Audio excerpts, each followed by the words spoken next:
৪৯% ভোটে সরকার গঠন করে ৭০% মানুষের গণভোটের রায়কে অস্বীকার করা জনগণের সঙ্গে প্রতারণা বলে মন্তব্য করেছেন ঢাকা মহানগর উত্তর জামায়াতের আমির সেলিম উদ্দিন। বিকেলে রাজধানীতে স্বাধীনতা দিবসের আলোচনা সভা এবং দোয়া মাহফিলে এমন অভিযোগ করেন তিনি। বলেন, গণভোটের রায়কে অস্বীকার করলে জনগণ আবারও রাজপথে নেমে আসবে।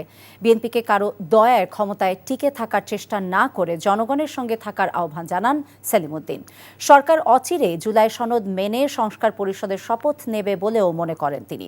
পৃথিবীর কোথাও স্বাধীনতার পক্ষে বিপক্ষে শক্তি নেই, জামায়াতের এই নেতা বলেন, এর মাধ্যমে ৫৫ বছর ধরে জাতিগত বিভাজন তৈরি করা হয়েছে।